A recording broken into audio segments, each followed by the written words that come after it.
Olá pessoal, bom dia, boa tarde, boa noite e boa madrugada para você, concurseiro, que está aí focado estudando para o concurso dos Correios, né? Um concurso com edital aberto, uma grande oportunidade para ingressar no serviço público e adquirir uma estabilidade e continuar estudando para outros concursos, enfim. É, Estou passando aqui para falar especificamente sobre o Código de Ética e Conduta, matéria que vai estar presente aí na prova de vocês. É uma legislação específica, né? E como toda legislação específica, normalmente as pessoas têm dificuldades, acha difícil, aí não estuda, ou acha que é fácil demais e acaba não estudando, porque presume que vai acertar as questões de prova sem estudar, o que não é verdade. É, Essa legislação, ela não é complexa realmente, mas requer, como toda matéria, atenção, porque tem detalhes que a gente só vai absorver, só vai assimilar se ler, se estudar, se resolver questões. Então, nenhuma matéria em nenhum concurso deve ser negligenciada. A gente deve estudar de uma forma linear para poder pontuar todas as disciplinas possíveis, gabaritar todos os pontos possíveis. E, como eu falei, o Código de Conduta Ética não é nada complexo, mas tem que ter uma dedicação, sim, para que você chegue na prova e não perca a questão de nível fácil, de um nível médio, enfim, que você consiga pontuar também essas questões, que com certeza vai ser um diferencial na sua prova, né? Quem deixa de lado, presumindo que vai acertar, acaba saindo da prova e vendo, conferindo o gabarito e dizendo, poxa, errei uma questão fácil, né? E quem deixa de estudar também por achar muito complexo, vai chegar na prova e também vai perder a questão, porque não estudou, não deu a atenção devida a uma matéria que, com certeza, como eu já disse, vai ser um diferencial, porque tudo que é legislação específica, que cai em um único concurso, normalmente isso se torna um diferencial porque as pessoas acabam negligenciando esse estudo. E eu acredito que com você que está assistindo esse vídeo, vai tomar um caminho contrário e vai se dedicar e vai fazer questões de prova e vai pegar as dicas que a gente vai trazer aqui agora, certo? Eu vou abordar aqui, por exemplo, como possivelmente a banca cobra essas questões. Eu estou aqui no site dos Correios, né? É, onde tem o PDF sobre o Código de Conduta Ética. E veja só, normalmente o que as bancas gostam de cobrar é sobre a aplicação, a quem esse código tá sendo aplicado, o seu nível de abrangência. E o que que vai acontecer? Provavelmente vai vir alguns casos, é, algumas situações hipotéticas, né? Algumas situações falando sobre os princípios, sobre determinada conduta do agente público, que se está de acordo ou não com o código de ética. Então, a gente tem que memorizar quais são os princípios, quais são os valores, né, do que está aqui previsto, aquilo que se deve respeitar, tanto na relação dos empregados quanto dos fornecedores, etc. Então, tem os, tem os deveres dos empregados.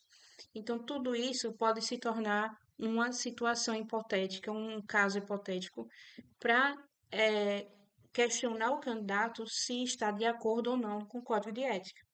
É por isso a importância de ler com atenção e não só ler com atenção, mas resolver bastante questões, muitas questões que você tiver acesso, o máximo de questões que você tiver acesso, porque é um método ativo de estudo e é o que vai fazer diferencial na prova, né? Você vai chegar na prova, não vai ter videoaula, não vai ter PDF, vai ter questões para você resolver.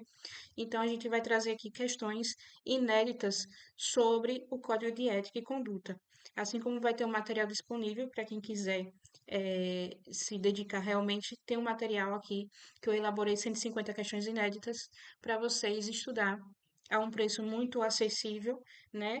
Para adquirir e praticar até o dia da prova muitas e muitas questões, né? Eu digo assim, ó, teve acesso a 5, 10 questões, é, pegue esse material e faça, porque na hora da prova, realmente são questões e não videoaula, e não qualquer material impresso com muitas páginas, etc. Então, o máximo de objetividade nesse momento, o máximo de prática é o que vocês precisam, tá bem?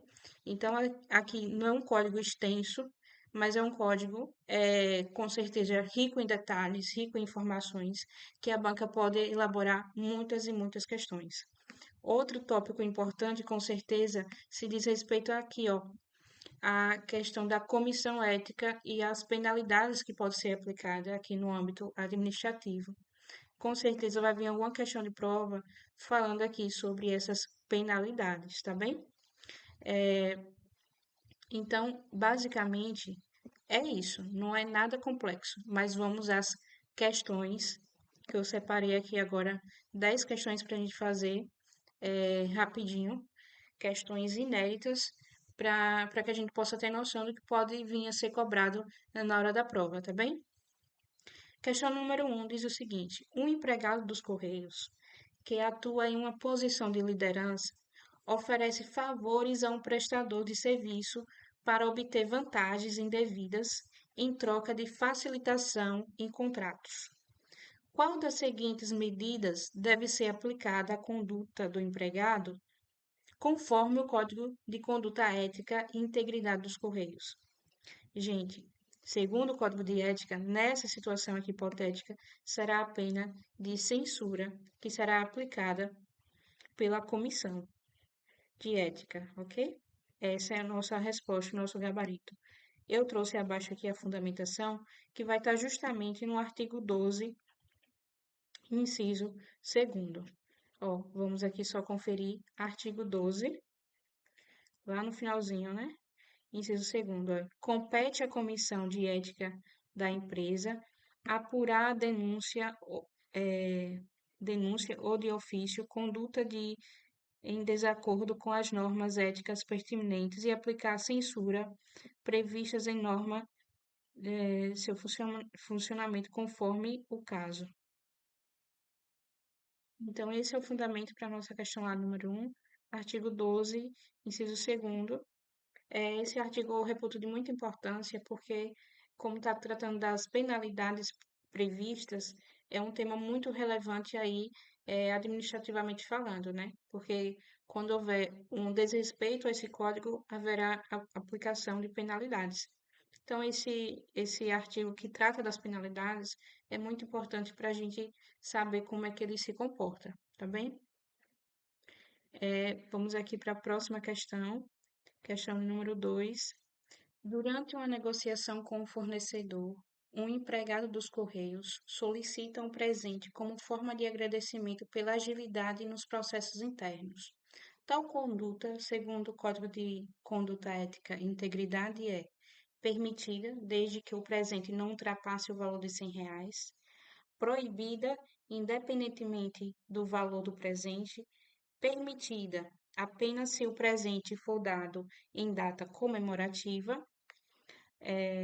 Letra D, permitida desde que não seja em nome da empresa, ou proibida apenas se envolver valores superiores a R$ 500. Gente, a resposta para a questão número 2 é letra B, proibida, independentemente do valor do presente, né? Nesse caso, o empregado não pode solicitar um presente, né, como forma de agradecimento. Não deve solicitar nenhum presente. Não fez mais do que sua obrigação enquanto empregado público, né? O fundamento para essa resposta está no artigo 16, certo? Artigo 16 do Código. Vamos dar uma conferida aqui no artigo 16. Vamos lá para o artigo 16, o que é que diz? É vedado pleitear, solicitar, provocar ou sugerir a entrega de receber ou aceitar, bem como prometer, oferecer, dar, doar ou pagar por brindes, presentes, hospitalidades e participações em eventos de qualquer espécie e em qualquer situação, para si, familiares ou qualquer pessoa, certo? As vedações previstas no caput se aplicam a brindes, presentes, hospitalidades e participações em eventos oriundos ou destinados à pessoa física, órgãos ou empresas públicas ou privadas, quando estiverem relacionados ao exercício do cargo ou função. As exceções do disposto no caput deverão estar explicitamente definidas em normas vigentes, certo? Ou seja, é proibido, né? Não pode haver essa solicitação. Questão número 3. Um funcionário dos Correios descobre que outro colaborador está utilizando recursos tecnológicos da empresa para fins pessoais. De acordo com o Código de Conduta Ética, o funcionário que tomou conhecimento da irregularidade deve: letra A, ignorar, pois não é responsável pela conduta do colega. Letra B, comunicar ao superior hierárquico. Letra C, comunicar diretamente à comissão de ética. Letra D, enviar um comunicado formal à auditoria. Ou letra E, notificar o colaborador para cessar a conduta sem necessidade de envolvimento externo. Gente, essa questão aqui é uma questão clássica que pode vir em prova e nossa resposta novamente será a letra B. Deve se comunicar ao superior hierárquico, certo? Diante de uma situação, não pode fingir que não viu, não pode deixar de comunicar para que as medidas cabíveis sejam adotadas, ok? Deve se comunicar ao superior hierárquico. Opa, vamos aqui ver a fundamentação. Está no artigo 6º, inciso 6, a linha B. Vamos lá agora para o artigo 6º. Artigo 6º, aqui, ó. Deve comunicar imediatamente, por meio dos canais disponíveis, a ocorrência de incidentes que possam provocar a violação de privacidade de dados pessoais e possam acarretar riscos aos titulares de dados e à imagem da empresa, a seus superiores, todo e qualquer ato ou fato contrário ao interesse dos Correios. Ok? É o que dispõe aqui o artigo 6º, né? O artigo 6º. Vamos aqui para mais uma questão. Questão de número 4. Diz o seguinte: um prestador de serviços terceirizado dos Correios, ao realizar suas funções, infringe normas éticas relacionadas à proteção de dados pessoais dos clientes. Segundo o Código de Ética e Integridade, os Correios têm a responsabilidade de dispensar o prestador imediatamente, notificar a empresa contratante para que tome as medidas cabíveis. Letra C, encaminhar a denúncia à comissão de ética sem necessidade de notificação prévia. Letra D, aplicar uma multa imediatamente ao prestador de serviços. Ou letra E, instruir o prestador sobre as normas e garantir o cumprimento do código. Gente, essa questão aqui, a resposta correta é a letra E, né? Letra E é o nosso gabarito da questão com fundamento no artigo 2º, parágrafo 3º. Vamos ver o que aqui dispõe o artigo 2º, parágrafo 3º. Diz o seguinte: é compromisso dos profissionais dos Correios, dentro de sua competência, orientar os prestadores de serviços, os clientes e quaisquer pessoa física ou jurídica de direito público ou privado, para a observância dos compromissos constantes desse Código nas relações estabelecidas com os Correios, certo?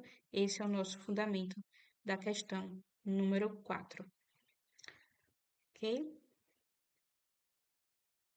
Questão de número 5 diz o seguinte: durante a execução de suas funções, um empregado dos Correios descobre uma falha sistêmica que compromete a privacidade de dados dos clientes. No entanto, ele não comunica o incidente a seus superiores. Qual das seguintes condutas é esperada do empregado de acordo com o Código de Ética e Conduta? Letra A, comunicar imediatamente o ocorrido aos canais competentes. Letra B, aguardar a resolução da falha antes de informar a empresa. Letra C, resolver a falha por conta própria e não informar. Letra D, apenas registrar o incidente internamente sem comunicação externa. Ou letra E, não há necessidade de informar se a falha não causou danos, não causou danos. Gente, a resposta para essa questão é a letra A. Letra A, deve comunicar, sim, imediatamente o ocorrido aos canais competentes. Qual a fundamentação? Qual a fundamentação dessa questão? Também é o artigo 6º, inciso 6, que a gente acabou aqui de ler, né? Foi na questão anterior. Artigo 6º, inciso também 6, que deve comunicar imediatamente, certo? E essa aqui é a fundamentação. Ok. Vamos para mais uma questão. Questão de número 6. Um empregado dos Correios recebe um convite para participar de um evento empresarial organizado por uma empresa concorrente.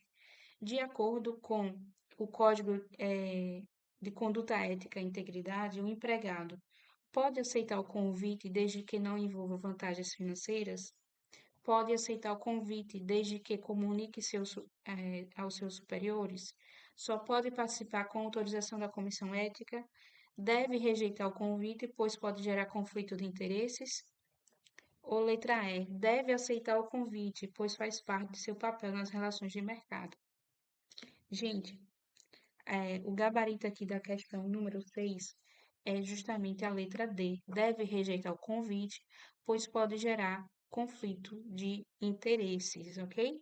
Qual o fundamento dessa questão? O fundamento é o artigo 6º, inciso 10. Vamos dar aqui uma olhada no inciso 10. Eximir-se de participar de atividades que caracterizem conflito de interesses em relação às atividades dos Correios, bem como comunicar aos canais adequados eventuais conflitos reais ou aparentes entre interesses dos Correios e interesses relacionados à sua atividade profissional, pessoal ou de terceiros, ok? Então, esse é o fundamento da questão aqui, número 6. Vamos agora para a questão de número 7. Questão de número 7 diz o seguinte: um líder de equipe nos Correios descobre que um subordinado está em desacordo com as normas de conduta do Código de Conduta Ética e Integridade. O líder decide omitir essas informações para preservar o empregado. De acordo com o Código, tal omissão, letra A, viola o princípio da transparência e integridade. Letra B, é permitida desde que não haja dano direto à empresa. Letra C, é justificável em situações excepcionais. Ou letra D, não viola nenhuma norma, pois o líder está protegendo o subordinado.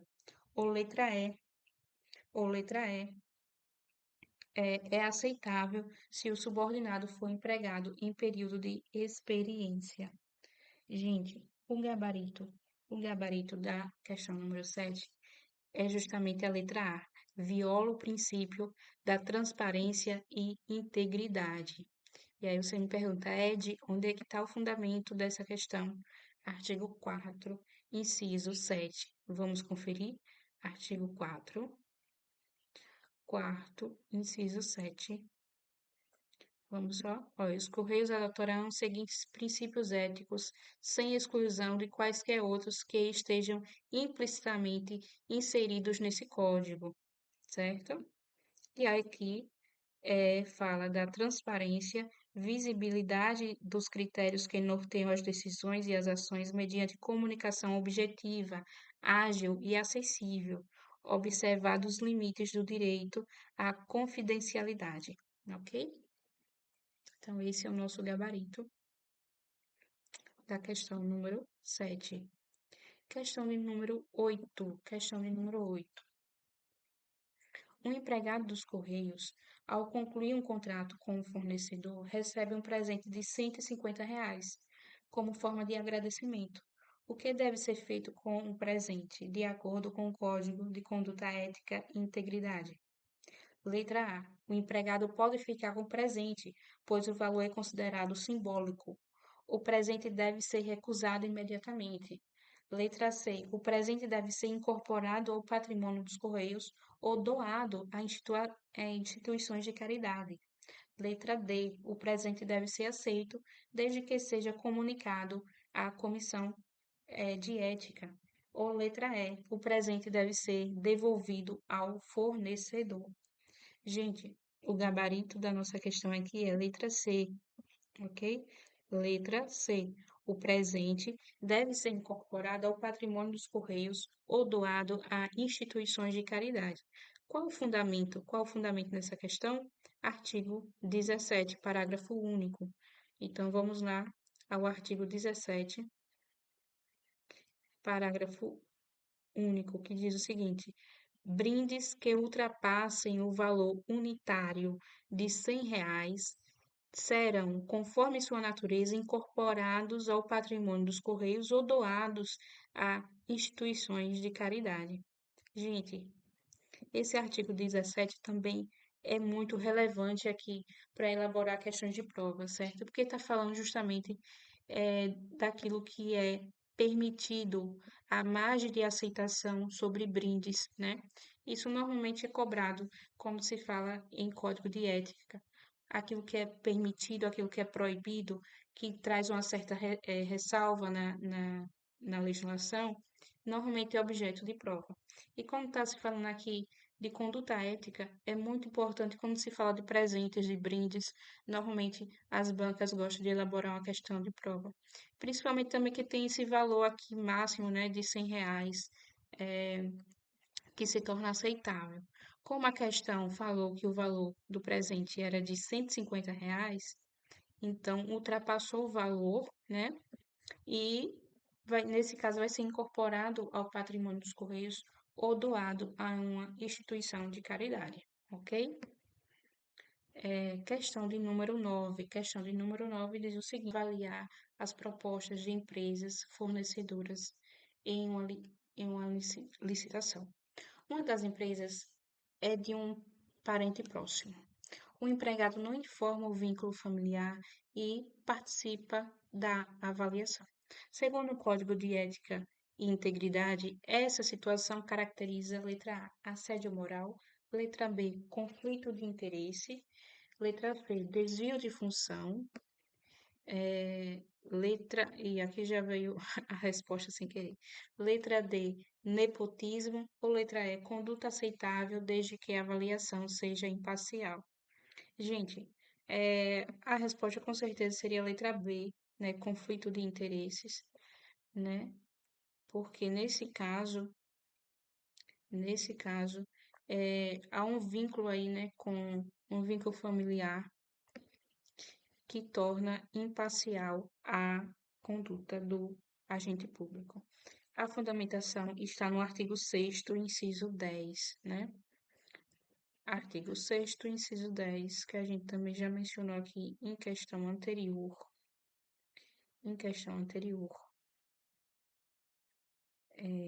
Cadê o inciso 10? Não, não falamos do inciso 10, mas mencionamos o artigo 6º. Eximir-se de participar de atividades que caracterizem conflitos de interesse em relação às atividades dos Correios, bem como comunicar, isso mesmo, aos canais adequados eventuais conflitos reais ou aparentes entre interesses dos Correios e interesses relacionados à sua atividade profissional, pessoal ou de terceiros, ok? Então, realmente, é esse o nosso gabarito. Agora, aqui para finalizar, questão de número 10, vejamos. Um empregado dos Correios participa de uma reunião com outros colegas e, após o encontro, decide divulgar em suas redes sociais informações confidenciais discutidas na reunião. De acordo com o Código de Conduta Ética e Integridade, o empregado, letra A, pode divulgar as informações desde que não haja dano à empresa. Letra B, pode divulgar as informações desde que sem a identificação dos colegas. Ou letra C, está autorizada a compartilhar as informações, pois fazem parte do domínio público. Letra D, pode divulgar as informações com autorização prévia da chefia. Ou letra E, deve preservar o sigilo profissional sobre as informações discutidas. Pessoal, com certeza aqui nosso gabarito letra E, certo? Gabarito letra E, com fundamento no inciso aqui 14, né? Inciso 14 do artigo 6º. Então, veja só, esse artigo que tem bastante inciso, eles podem elaborar várias e várias questões sobre situações hipotéticas que estão aqui discriminadas, né? Aquilo que pode ser permitido e aquilo que é proibido, e gerar um conflito aí de interesses. Aqui fala sobre o sigilo profissional relativamente às informações a que tem acesso em função das atividades desempenhadas, inclusive as relativas a clientes, as estratégias e, dentre outras, as relativas a atos ou fatos relevantes ainda não divulgados no mercado, devendo zelar para que outros também o façam, exceto quando a quebra do sigilo for autorizada ou exigida por lei, ok? Então, aqui está o fundamento da questão. A gente, nesse bloco de aula, vai ficando por aqui e a gente volta depois com mais uma bateria de questões aí para auxiliar vocês nessa jornada. Espero que vocês continuem focados aí, determinados para alcançar esse objetivo a curto prazo e que Deus abençoe a todos e foco nas questões, certo? O material vai estar aqui na descrição, tanto esse material que a gente acabou de responder, quanto mais 150 questões que tem um material aí disponível para vocês adquirir, caso vocês queiram, caso vocês se interessem aí para focar ao máximo nessa jornada, ok? Então, um forte abraço e até mais.